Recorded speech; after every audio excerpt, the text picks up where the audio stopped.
All right, starting the benchmark review, one important thing to be aware of is that every two problems on the benchmark review cover a similar concept. So that's why I'm just doing the odds. So after looking over number one here, you should be able to go to number two and be able to do it. Then same goes for number three. After watching number three, you should be able to do number four, so on and so forth. All right, so starting number one, what do? We have to isolate the term with the variable. So what am I going to do here? I'm going to subtract 51 because I'm going to the other side of the equation. All right, got that term 2x by itself now. All right, now I'm multiplying here, 2 and x, so I have to do the opposite, divide. And I get x is equal to negative 27. All right, that's all there is to that. On to number 3. All right, solve 8u plus 6 minus 3 equals 4. Okay, so first thing I'm going to do is on the left side of the equation here, I have like terms, and I'm going to add them up. So I have 8u minus 3u, that's 5u. All right, just simplifying it. All right, now I have to get the term with the variable by itself, so I subtract 6. 5u equals 35. Then divide by 5. And u equals 7. All right, on to the next problem.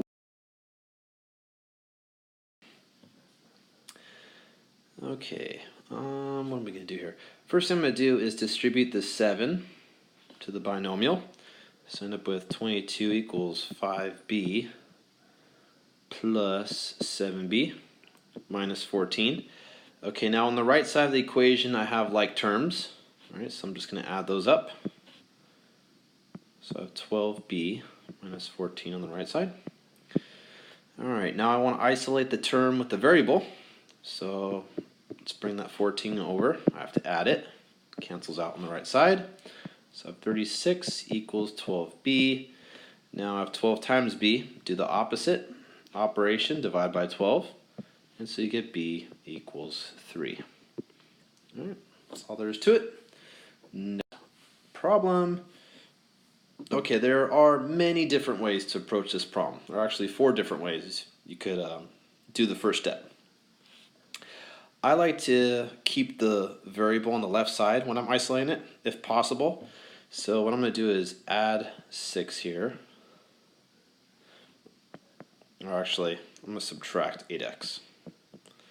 Yeah, get the variable over on the left side.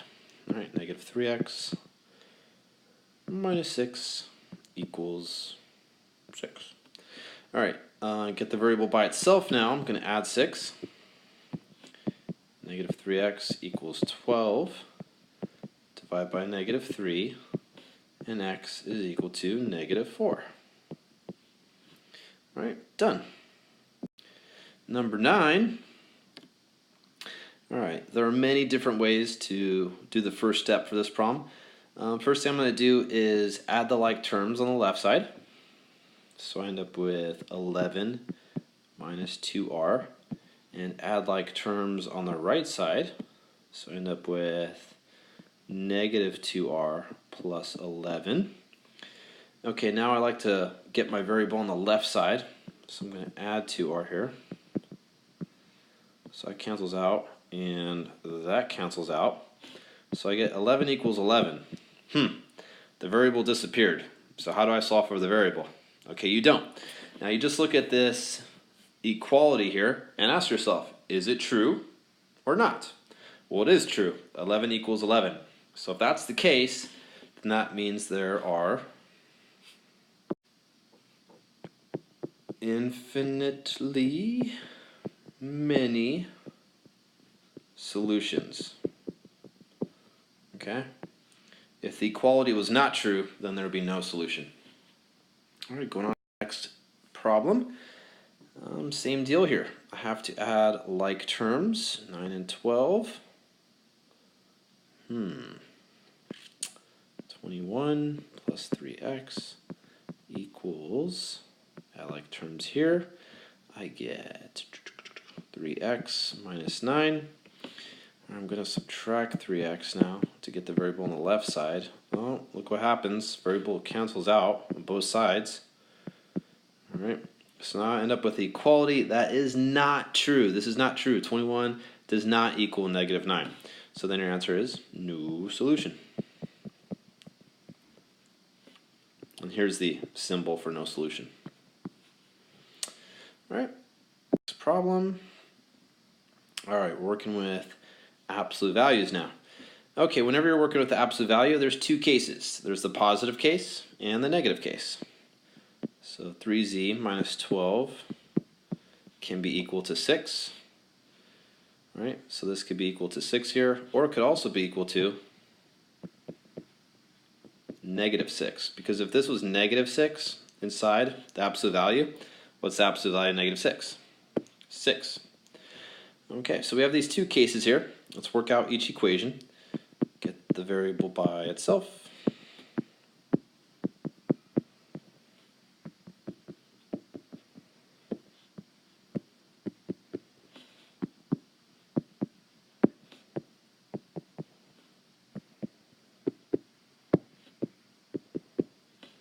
All right, and here are our two solutions. Z equals 2 and z equals 6. Next example, solve for x in the equation. Okay, all right, now this is a little abstract here because you're not working with numbers, all right, but just apply the principles that you already know. I need to get the term with the x by itself. So say this was like a 5 here. What would you do? You would subtract it, right? So this is no different with a. Just subtract a. Well, what do you do with b and a? In this case, you do nothing because they're not like terms. So you just write b minus a. Okay, now the next step, I have 3 times x here, so I have to do the opposite operation, divide by 3. So I end up with x is equal to b minus a over 3. Done. All right, 17, solve for p in the equation. Okay, what are you going to do here? Well, looking at this here, both of these terms have p. Okay, so what you could do is factor out the p. So you're just left with 1 plus rt. Okay, now if this doesn't make sense to you, then just think about it this way. If I go back by distributing, I should get the same thing. P times 1 is P. P times RT is PRT. Yeah, so you know you factored it right if you just check it that way. So now what's the next step? Well, I have this big chunk here that I want to get rid of because all I need to do is get the P by itself. So I divide by this big chunk. It looks complicated, but it's just like as if there was a 5 there. You divide by 5. So here I'm dividing by 1 plus RT. It looks complicated, but it's actually quite simple. So I have P is equal to A over 1 plus RT. I've isolated P. I've solved the problem. On to the next example. All right, working with inequalities now. Just imagine there was an equal sign here. Okay, so what would you do? Well, I need to get the variable by itself, that term. So I'm going to subtract 8. I get greater than or equal to 9. Then I divide by 3. Okay, it's greater than or equal to 3. All right, done. All right, now make sure you don't flip the sign when you subtract. You only flip the sign when you divide or multiply by a negative. Okay, be careful with that. Is w equals 7 a solution to this inequality? All right, so how do you figure out if it's a solution? Well, plug it in. 4 times 7 minus 17 is greater than or equal to 3. Does this work out to be true? Well, let's do a little math here. 4 times 7. Subtract 17. All right, don't move anything around. You're just plugging it in and you're simplifying. All right, 28 minus 17 is 11. All right, so now you just ask yourself, is this true, what you're looking at here? Is 11 greater than or equal to 3? Yes, it is. So your answer is yes. W equals 7 is a solution. All right. Once again, just imagine there's an equal sign here. You have to get the variable by itself. So I like to get the variable on the left side. So I'm going to subtract by 3 in here. You don't have to do it this way. This is just my preference. All right, then I'm going to add 11. So I have negative n is greater than 16. All right, now what's the next step here? We have a negative here, and what number is next to the variable? There's always a 1 there, right? So in order to get rid of that negative 1, I have to divide by negative 1. All right, and what important thing do you have to do when you divide by a negative and you're working with inequalities? Flip the sign. All right, so there's my answer. N is less than negative 16. On to the next example.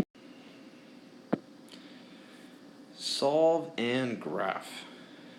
Okay, well, if I subtract 10 right now, I get negative 8 is greater than y. All right, don't flip the sign. All right, we never multiplied or divided by a negative.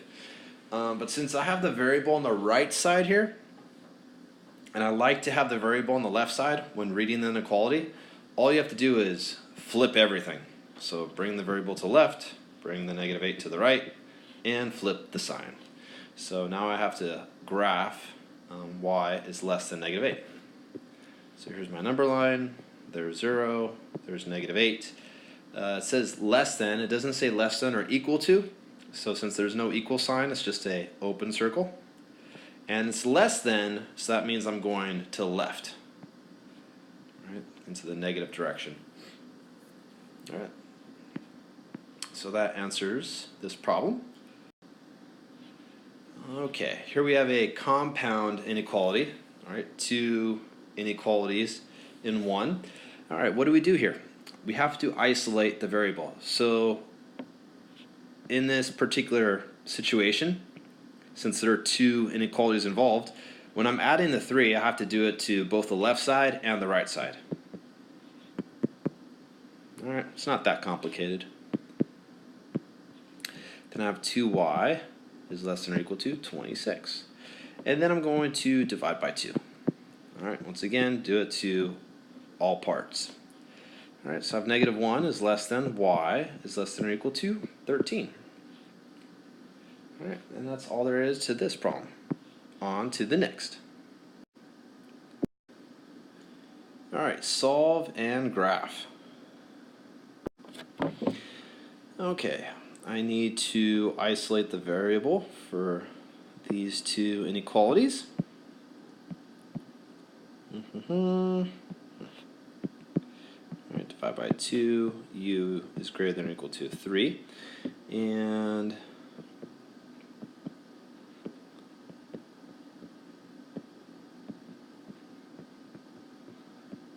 by negative 4. Okay, I'm dividing by a negative. What do? Flip the sign. Okay. All right, so I have to graph both of these now on the number line. So I have 1, and it says less than. There's no equal sign, so it's an open circle, and I'm going to the left. And then 3, it says greater than or equal to, so it's a closed circle. I'm going to go to the right. All right, now when the two inequalities are connected by an or, you're concerned about everything that's being covered by the graphs. So, well, what's being covered by the graphs?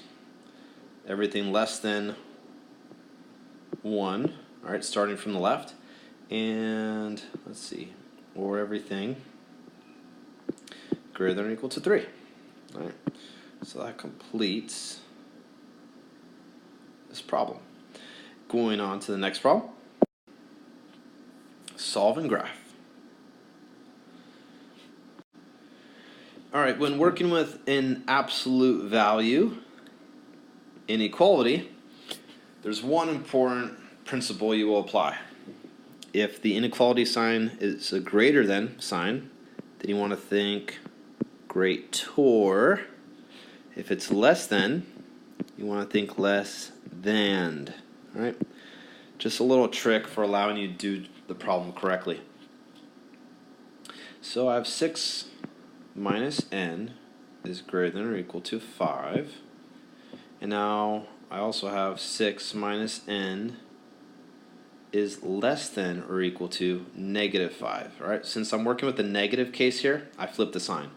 Now, how am I going to connect these two inequalities? Well, I'm working with a greater than sign to start with, so I'm connecting them with an or. All right, now we're just going to isolate the variable for each inequality.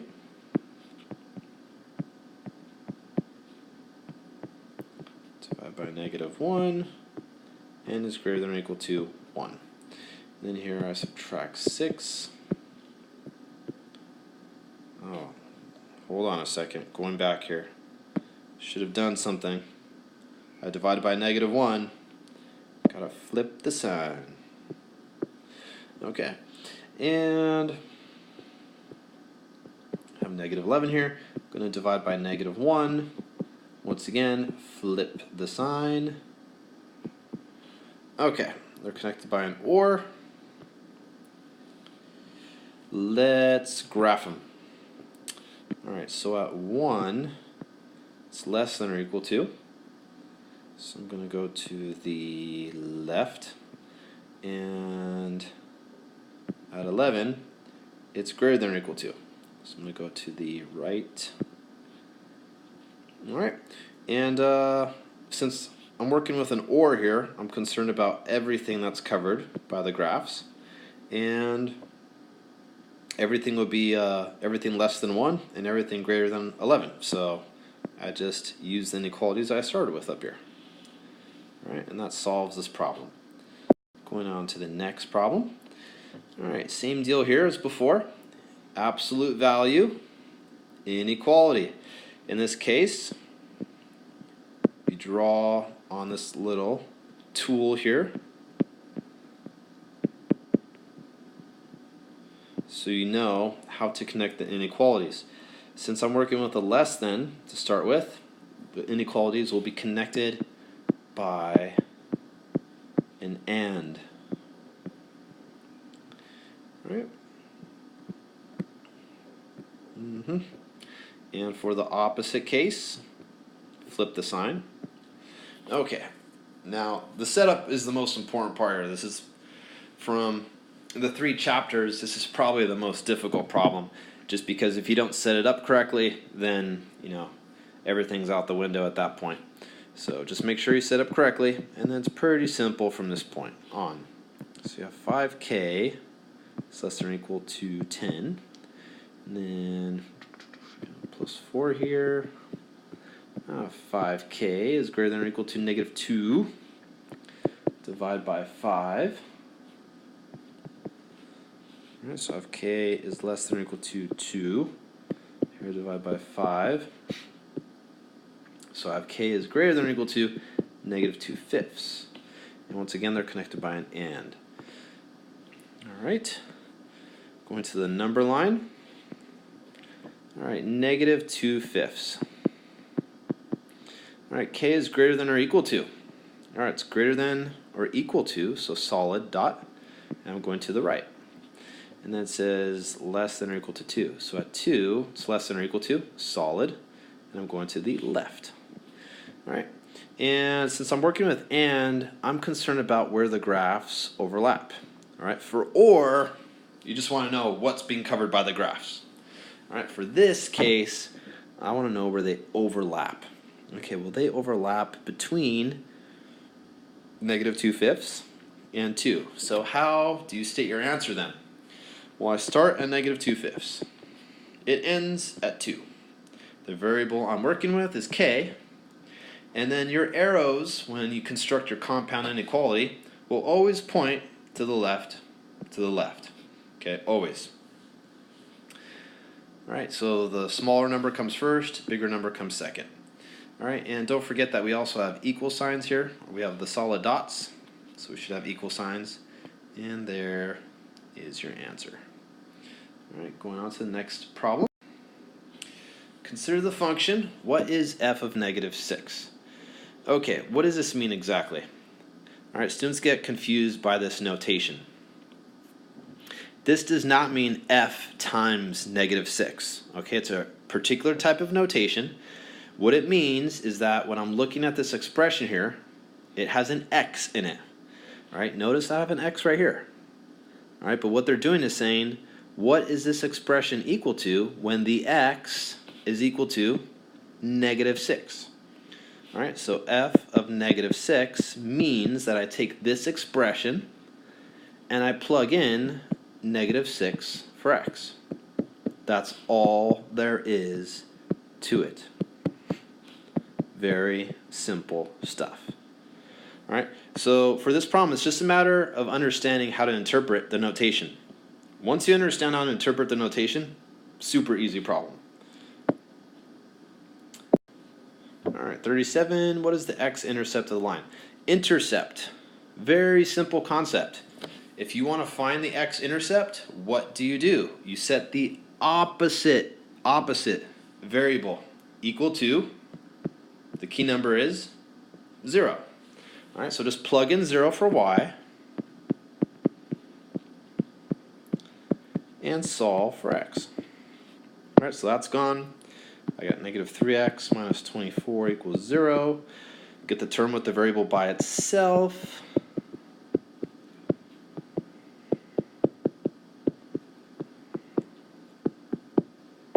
All right, x is equal to -8. All right, done. Simple as that. The answer could also be represented this way as a point. So for your point, x comes first, y comes second, just like the order of the alphabet. All right, so I would have -8 and 0. So the answer may be represented that way. So just watch out for that. It's a multiple choice test. All right, for 39, graph a line with the following intercepts. Okay, so x-intercept, that means on the x-axis, the line passes through the point with an x value of 2 and y value of 0. The y value is 0 here. So for the x-intercept, it's going to be 2, 0. For the y-intercept, what's the x value? The opposite variable is always 0. All right, so for the y-intercept, you're at 0, 5. All right, so there we go. We have those 2 points. All you need is how many points to graph a line? 2. That's it. So there's my line. Next problem. Find the slope of the line containing the points. Okay, this is where you have to know the slope formula. y1 minus y2 over x1 minus x2. Okay, you could also write out the formula like this. y2 minus y1 over x2 minus x1. All right, here is where I see students make mistakes. They do these two things. They'll write this, but then they'll write this when they're plugging in the numbers. Okay? Notice that you're not being consistent with the number that you're starting with. It's either start with the 1s and end with the 2s, or start with the 2s and end with the 1s. All right? In this case, it's completely off here. Don't do that. Or students just flip around and they do it like this. So some students get confused. They forget which way it's supposed to go. How do you know which way it's supposed to go? Slope is what? Slope is rise over run. Rise means you're going vertically. That's y. Run means you're going horizontally. That's x. All right? So that's another way to help you remember the formula. All right, so going back to this, I have x1, y1, x2, y2. Just plug them in and be careful. All right, so I have 4 minus 8. And then I have -2 minus -2.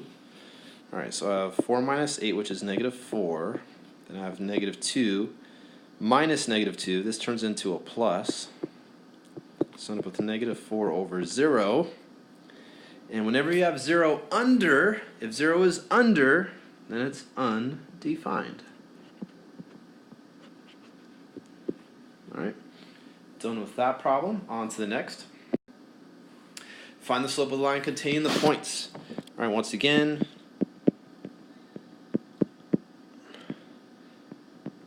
all right, I gave the lengthy explanation of the slope formula and what mistakes not to make in problem 41. So let's just work this out quickly here, labeling the values. Okay, y1 is -8, now y2, which is 6, x1, which is 6, minus x2, which is -2. So I have -8 minus 6, which is -14. And I have 6 minus -2. Negative times a negative is positive. Then I have -7 over 4. All right, so m is equal to -7 over 4. Going on to the next problem. Find the slope of the line containing the points.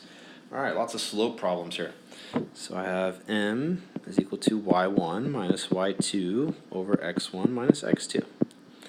All right, I have x1, y1, x2, y2. All right, y1 is -8.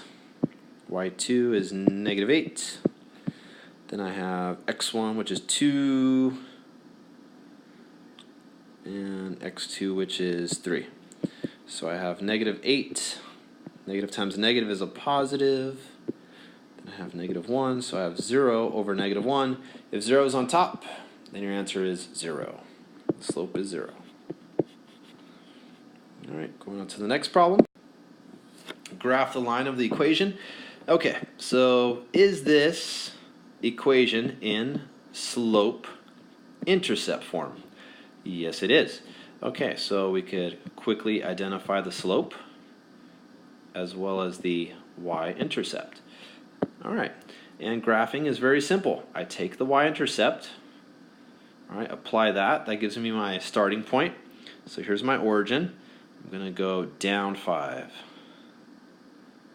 All right, so this is my starting point for my graph. From there, I apply the slope. Slope is 1 over 5. Remember, rise over run for the slope. It's different than plotting a point. For plotting a point, you go left and right first, then you go up and down. For rise, though, it's the opposite way. You first go up and down, then you go left and right. Be careful not to mix those two up. So I go up 1, and I go right 5. All right, if I want to be more precise with my graph, I could also go down 1, just do the opposite, and go left 5. All right, and there we are. Done.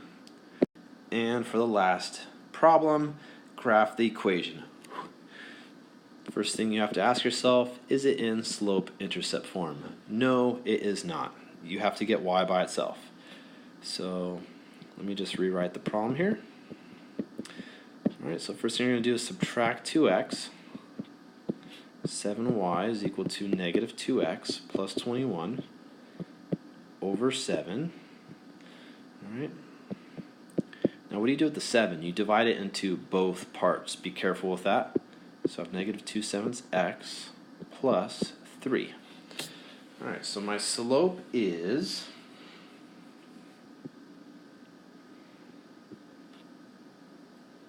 -2/7, and my y-intercept is 3. All right, so applying the y-intercept, I go up 3. All right, and using the slope now, I go down 2. All right, now be very careful with this. I want to point this out. See how I have the negative here? Only apply the negative to the top number. That'll prevent many mistakes from being made. So just stick it to the top number. Do not apply it to both, because -2 over -7 is +2 over 7. That's different than what we have here, right? So watch out for that. Don't do that. And I'm going to go to the right 7. 1, 2, 3, 4, 5, 6, 7. All right. And then I'm going to go backwards. I'm going to go up 2. I'm going to go back 7. All right, so my line is going to pass through these points. All right, and there's your graph. that's all there is to it. If you need any help, please ask for it. All right, this benchmark is a big portion of your grade, so don't wait till the last minute to ask for help. If you have any lingering questions, make sure to ask right now.